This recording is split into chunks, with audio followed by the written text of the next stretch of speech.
C'est Massar Faye, infirmier chef de poste Safan dans le district sanitaire de Goudomp. C'était important de participer et d'échanger avec vous par rapport au projet Suède, qui est un projet très important qu'on doit accueillir à bras ouverts.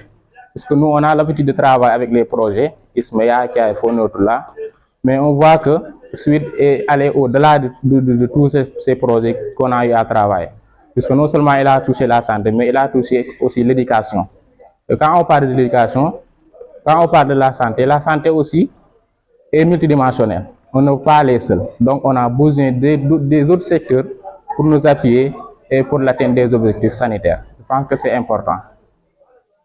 Certainement, puisque c'est normal, puisque chaque projet a ses cibles et peut-être à sa durée aussi.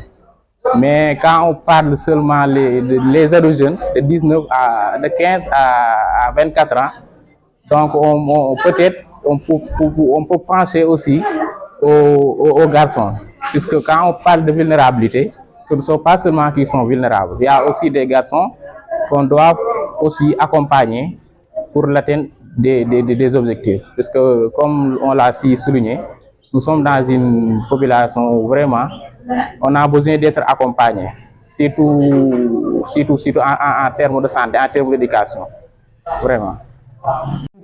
Les adolescentes et les jeunes femmes qui ont entre 10 et 24 ans, après je vais venir dans les détails, d'accompagner les jeunes filles sur la formation, sur l'éducation, de les accompagner dans le secteur de la santé reproductive, pour un peu capter le dividende démographique. Donc le terme dividende démographique, en termes simples, c'est comment agir sur les jeunes pour qu'ils puissent un peu soutenir un peu les ménages. Donc c'est ça un peu le terme dividende démographique en termes simples.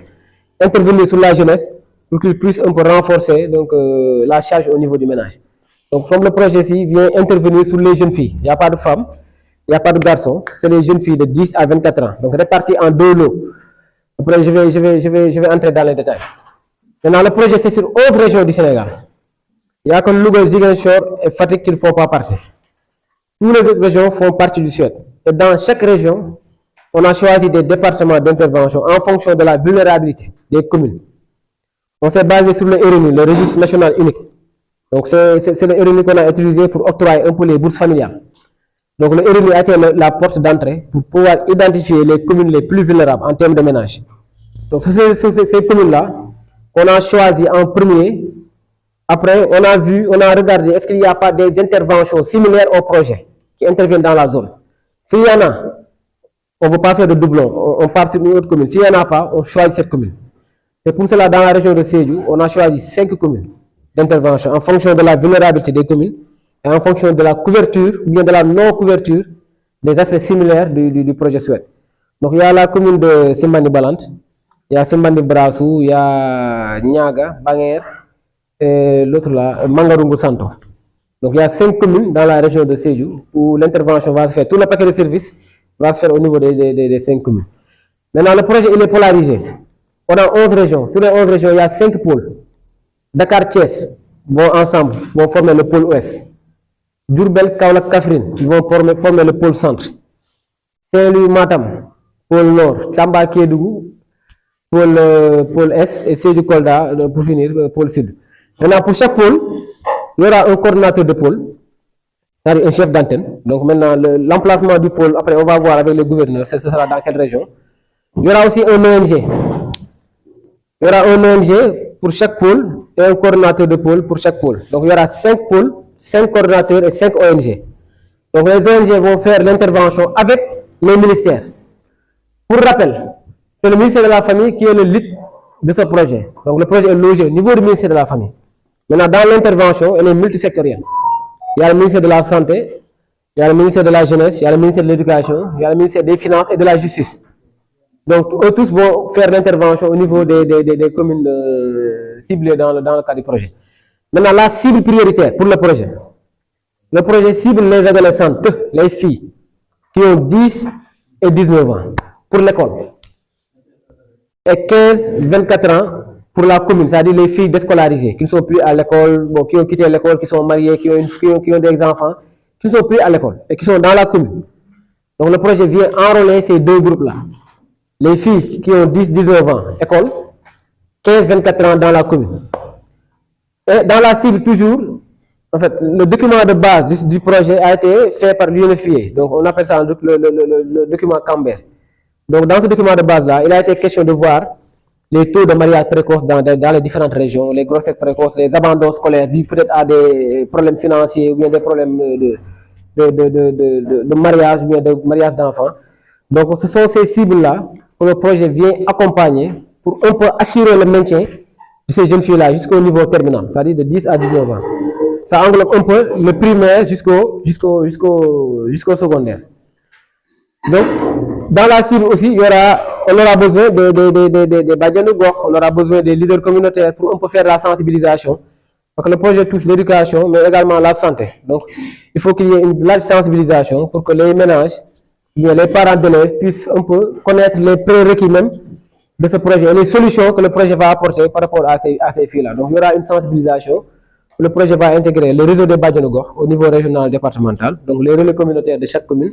Il y aura des conventions avec les radios des communes. Donc, le projet va signer ces conventions-là pour que les sensibilisations soient faites par les habitants de la commune, en l'occurrence les badians ou bien les relais communautaires, pour qu'ils puissent sensibiliser en langue locale, donc les gens qui habitent dans la commune. Donc, ça, c'est la cible prioritaire. Maintenant, dans l'intervention, il y a 4 sous-projets dans l'intervention, gérés par 3 ministères. Le premier sous-projet, c'est le maintien des filles à l'école. Donc, c'est géré spécifiquement par le ministère de l'Éducation et de la Jeunesse. Pour le maintien des filles à l'école, le projet prévoit d'enrôler 100 000 filles au niveau des 11 régions. 100 000 filles et travaille avec 250 établissements scolaires. Maintenant, sur ces 100 000 filles, on va faire un peu, on va répartir dans les 106 communes, mais pas une répartition arithmétique. 100 000 divisé par 106, non.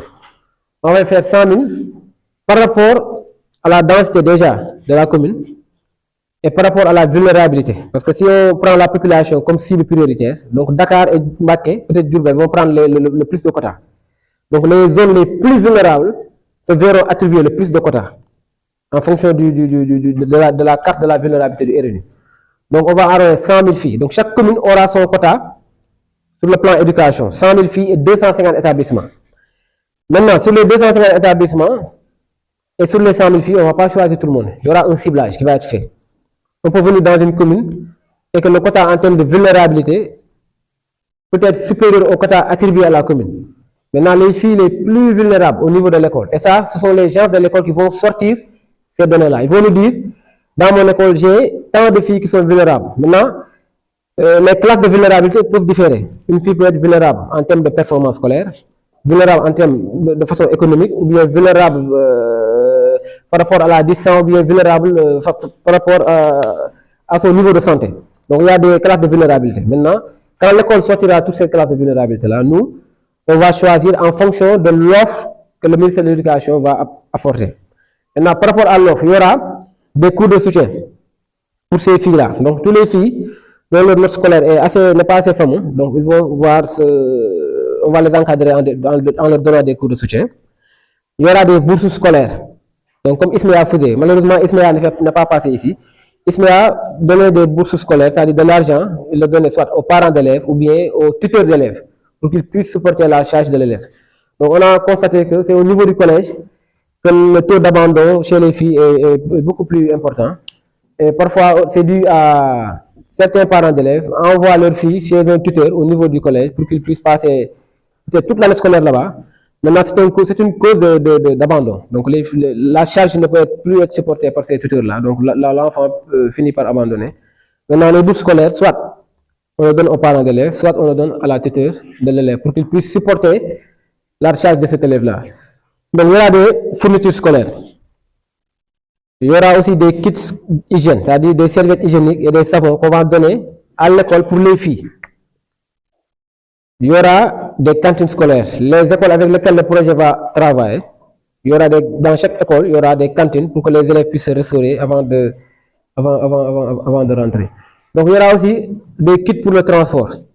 Maintenant, par rapport aux kits, on est en train de faire une caractérisation par zone. Pour voir, le projet prévoit d'acheter des vélos pour les filles. Maintenant, s'il y a un dispositif qui existe dans la zone, c'est-à-dire des voitures qui font le trafic pour les élèves, ou bien des charrettes, le projet vient renforcer ce dispositif-là. À défaut, on prévoit d'acquérir des vélos pour les filles. Donc, on a 100 000 filles, on aura 100 000 vélos. répartis sur les différentes communes. Donc ça, c'est le plan éducation, je répète. Ce sera uniquement les filles qui ont 10-19 ans, qui sont scolarisées au niveau de l'école, du primaire jusqu'au secondaire, jusqu'en terminale. Il y aura des bourses scolaires, il y aura des kits hygiène, il y aura des kits scolaires, des cours de soutien et un appui sur les cantines scolaires. Donc il y aura tout ce paquet de services-là que le ministère de l'Éducation va travailler avec les IF, les IA, donc lance en fait tout le processus qui touche l'école. Donc tout cet appui-là va passer par ce processus-là pour arriver au niveau de ces jeunes filles-là, donc 10-19 ans. C'est économique des adolescentes, c'est-à-dire des jeunes filles, pas adolescentes, des jeunes filles. Ça, c'est le deuxième lot, les filles qui ont 15-24 ans, qui sont déscolarisées, mais qui ont subi une violence basée sur le genre, qui sont handicapées. Parce que les personnes handicapées sont prioritaires sur le choix, même au niveau de l'école. Les filles qui sont handicapées, les filles qui ont subi peut-être une grossesse et qui a causé un abandon scolaire. Donc ces filles-là, 15-24 ans, vont être enrôlées dans les communes, dans ce qu'on appelle des espaces sûrs. Espaces sûrs, en termes simples, c'est des lieux où on va rassembler les jeunes filles. Il y aura beaucoup de jeunes filles, parce que le taux c'est 227 000. Il y aura beaucoup de jeunes filles qu'on va rassembler au niveau des espaces sûrs. Les ONG et les ministères vont venir subir des formations pour ces jeunes filles-là. Beaucoup de formations, des séries de formations. Des formations sur la santé reproductive, des formations sur l'entrepreneuriat, des formations sur les compétences de vie. Maintenant, parmi ces filles-là, on va en prendre 13 500 qu'on va répartir sur les 11 régions toujours. 13 500, les filles les plus vulnérables dans les espaces sûrs. On va puiser 13 500 qu'on va envoyer dans les écoles de formation qui existent dans la zone. Là, il y a un consultant qui a déjà fait l'étude sur les filières porteuses. Pour chaque zone d'intervention du projet, on regarde s'il y a des CEDAF, s'il y a des écoles de formation qui forment sur de courte durée, et quelles sont les filières sur lesquelles ils forment. Après, ces filles-là qui seront extirpées de ces espaces-là vont être envoyées dans ces écoles qui existent dans le département, soit dans la région. On va les former entre 4-6 mois. Comme le projet a une durée limitée, les formations ne vont pas durer. C'est des formations de courte durée, 4-5-6 mois maximum, sur soit la restauration, l'hôtellerie, transformation de produits, toutes les formations qui existent dans la zone. Après, ces filles vont recevoir un financement. Seuls ces 13 500-là vont être financés pour qu'ils puissent mettre, après la formation, on va les financer pour qu'ils mettent en place une activité génératrice de revenus. Donc, c'est pour ne pas léser un peu toutes ces filles-là. Donc, comme on a une partie scolarisée, donc l'autre partie déscolarisée, donc le projet va les former sur des filières porteurs. Après, il y aura un financement qu'il va mettre sur place pour un peu les accompagner dans des activités économiques. Donc là, c'est géré par la direction de l'autonomisation des femmes au niveau du ministère de la Famille. Le premier, c'est le ministère de l'Éducation, accompagné par le ministère de la Jeunesse. Le deuxième sous-projet, autonomisation économique des femmes, 15-24 ans, c'est la direction de l'autonomisation du ministère de la Famille. C'est eux qui gèrent ce sous-projet. Donc dans l'intervention, il y aura les ONG, bien sûr, il y aura les ministères qui vont un peu implémenter en fait le travail des ONG. Donc les ONG, leur cahier de charge va être alimenté par les ministères. Maintenant, le troisième sous-projet, c'est géré par le ministère de la Santé. Il y a aussi le ministère de la Jeunesse qui intervient. Donc à travers un peu les centres conseils ados qui vont être équipés par ce sous-projet-là. Pour le ministère de la Santé, c'est le recrutement de 500 sages-femmes. Pour le moment, il y a 219 qui ont déjà pris service le 15 décembre dernier. Maintenant, les 500, le recrutement est national. C'est tous les 14 régions. Maintenant, il y aura une priorisation sur les 11 régions d'intervention du projet. Parce que ces sages-femmes-là vont être payées par le projet. Maintenant, la première ventilation des 219 ont pris service le 15 décembre dernier. Maintenant, les 280 qui restent, on va les enrôler au courant de cette année. Donc, ce sont les sages-femmes du projet ISMEA. Donc, ISMEA avait le même projet que ce sous-projet-là. ISMEA faisait du recrutement de sages-femmes et des compétences de vie. Donc, il y avait 600 sages-femmes autant qui avaient été recrutées pour ISMEA. Mais ce sont ces mêmes sages-femmes-là. Comme ISMEA est terminé, c'était un projet. Ces mêmes sages-femmes-là ont été reconduites pour renforcer un peu le gap. Parce que 500 sages-femmes, il n'y a pas assez de nouvelles recrues. Donc, les nouvelles sages-femmes-là, il n'y a pas, le nombre n'est pas assez conséquent pour pouvoir combler ce gap-là. Donc, on a dû repuiser sur les sages-femmes du ISMEA pour les reconduire sur ce projet. Déjà, 219 ont pris service. Les 280, on va les enrôler au courant de cette année. Les dépôts ont déjà été faits et on attend juste le ministère de la Santé pour faire un peu l'officialisation des 280 au courant de cette année. Donc il y aura aussi une capacitation de 1800 agents de santé, c'est-à-dire le projet, le TTL, c'est-à-dire celui qui gère ce projet au niveau de la Banque mondiale, et les médecins. Donc c'est Dr Aïda Gadiaga. C'est elle qui a demandé même qu'on achète des mallettes pour donner ça au niveau des matrones et des agents de santé. Donc, comme on ne peut pas recruter tout le monde, donc il y aura un appui en matériel aux agents de santé et aux matrones. Donc, ça a des mallettes médicales. On va lancer le marché très certainement dans les jours à venir pour on peut appuyer tous les postes et cases de santé au niveau des communes d'intervention. On va les donner aux matrones. Donc, ça va passer nécessairement par le circuit ICP, directeur régional de la santé. Donc, tout ce matériel va passer et on va le donner aux différents cadres ou bien postes de santé des communes d'intervention. Donc, il y aura cette capacitation-là, il y aura ce renforcement en équipement, il y aura des formations que le ministère de la Santé prévoit pour un peu renforcer donc, le dispositif en termes de qualité.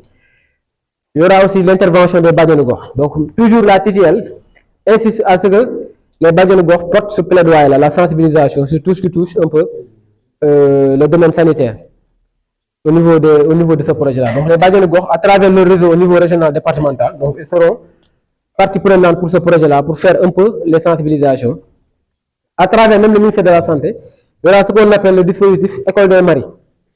École des Maris et Futurs Maris. Donc, c'est à l'image des espaces sûrs, mais ici, le projet va travailler avec les hommes. Il va prendre les hommes modèles, les maris modèles, pour un peu insister sur le fait d'envoyer un peu leurs femmes ou bien leurs familles au niveau des structures sanitaires pour qu'ils se fassent consulter. Donc, on a une femme aujourd'hui victime de violences basées sur le genre, de viol ou bien d'harcèlement sexuel ou bien d'agression sexuelle.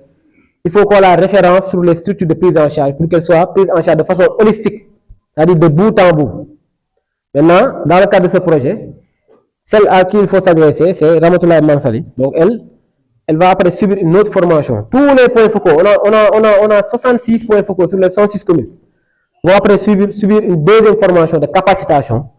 On va leur donner les outils nécessaires pour que, au courant de l'intervention, si une fille a été lésée, ou bien une fille a été peut-être a subi une agression ou bien une quelconque violence, il faut s'adresser à elle. Elle saura quel est le processus qu'elle va établir pour un peu cette fille-là, cette victime-là soit prise en charge sur toute la chaîne. Donc ça touche les enfants au niveau de l'école, ça touche les filles au niveau de la commune, mais ça touche globalement toutes les femmes. Parce que dans ce sous-projet, il y a une extension. Le ministère prévoit une extension au-delà même du projet, dans toutes les femmes qui seront victimes d'une quelconque violence dans toutes les 14 régions du Sénégal. Donc ils vont faire ce référencement-là. Là, il y a un numéro vert, une ligne 116.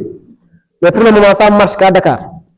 Maintenant, cette ligne 116 va être harmonisée sur les autres régions à travers ce projet. On va essayer d'y travailler pour que toute fille ou bien toute femme qui subit une violence peut appeler de façon très discrète, sans pour autant qu'on ne sache qui appelle, dénoncer sa plainte et qu'elle puisse être référencée dans les services de prise en charge qui existent dans la zone. Donc le projet va identifier ces services-là. S'ils existent, il va les équiper et va placer un fonds où toute personne, bien toute fille, toute femme intervenant dans ce projet qui a subi une violence va être prise en charge gratuitement de façon holistique.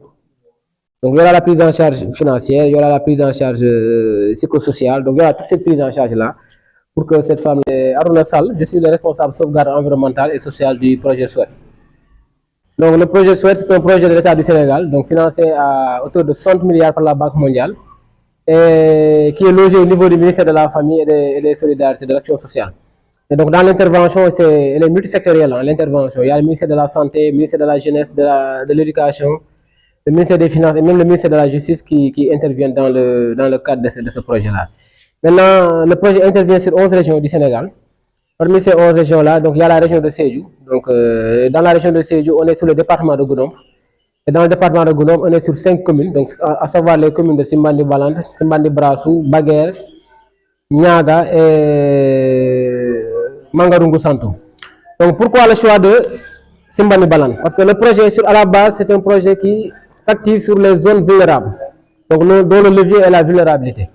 Donc on a choisi un peu Simbandi Balante à travers le registre national unique, c'est-à-dire le RNU, qui est notre porte d'entrée en termes de vulnérabilité des communes. C'est quand on a établi un peu la carte de la vulnérabilité que la commune de Simbandi Balante est sortie parmi les communes les plus vulnérables en termes socio-économiques, sur le plan de l'éducation, sur le plan de la santé. C'est pour cela que le projet a fait le choix, en prélude sur la commune de Simbandi Balante et les 4 autres communes du département pour faire tout ce paquet de services-là au niveau de l'intervention du projet. Et maintenant, l'objectif général pour ce projet, c'est un peu de capter le dividende démographique, c'est-à-dire accompagner les jeunes. Pour ce projet-là, ce sera les jeunes filles, accompagner les jeunes filles pour un peu capter le dividende démographique. Donc le dividende démographique, en termes simples, c'est comment travailler sur ces jeunes-là, pour la population jeune, sur cette population jeune, pour qu'ils puissent un peu renverser ou bien appuyer la charge au niveau familial. Donc le projet vient accompagner ces filles sur le plan de l'école, à travers le maintien des filles à l'école. Donc le projet prévoit d'enrôler 100 000 filles d'ici 2028 à accompagner au niveau des établissements scolaires.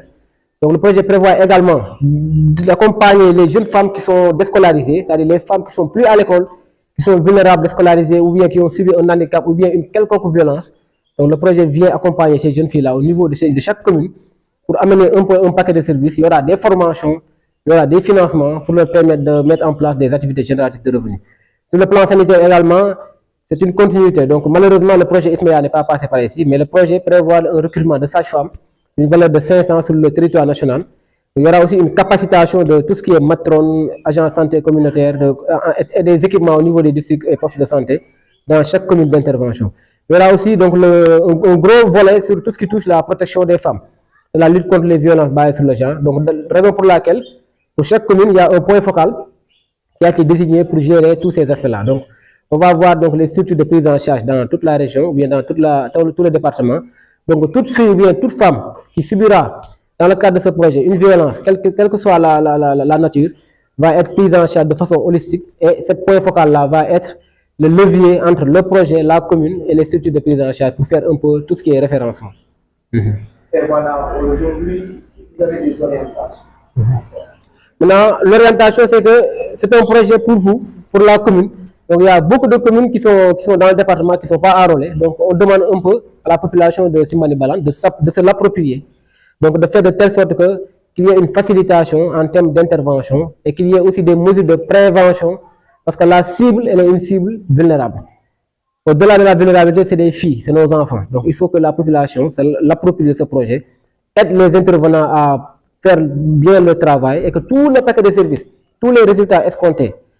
Parce qu'en fin de compte, on veut que tous ces filles-là soient accompagner au niveau de l'école, accompagner au niveau des structures sanitaires, accompagner en termes de formation pour que demain, ils puissent porter un peu tout ce levier économique au sein de la commune, mais de façon globale au sein de tout l'État du Sénégal. C'est Madame Diallo, candidate Diallo, la première adjointe de la commune de Simbandi Balante. J'aimerais vraiment féliciter les partenaires qui sont passés ici aujourd'hui pour partager l'information qu'ils ont avec la collectivité territoriale de Simbandi Balante. Voilà. Aujourd'hui, vous avez assisté à cette rencontre. Qu'est-ce qui vous a marqué le plus? Vraiment, j'ai la fierté de vous parler. Parce qu'on a vu que ce que je dis, la commune de Simbandi est ciblée par le projet. Donc, ce n'est pas facile de cibler, mais aujourd'hui, nous, on a la chance de vraiment d'entendre le nom de Simbandi Balante dans le projet. Donc, j'appelle tous les parents pour vraiment, le projet est là pour appuyer, pour nous aider. C'est par rapport à vraiment à nos enfants. C'est l'avantage de nos enfants. Donc, nous devons vraiment mettre focus pour que ces projets-là viennent et nous encore pour penser à eux. Parce que sinon, le projet ne peut pas continuer. C'est les parents qui devront faire tout pour pouvoir continuer et vraiment pousser le projet à travailler. Quelles sont les recommandations? Les recommandations. Donc moi, j'appelle tout le monde. J'appelle tout le monde à travailler. Les parents d'élèves, les enseignants, l'équipe municipale, le projet, les sages-femmes Badiango, le représentant des jeunes. Donc tout le monde doit faire main à main pour vraiment pouvoir travailler ce projet, pour que vraiment on se bénéficie beaucoup de choses pour ce projet.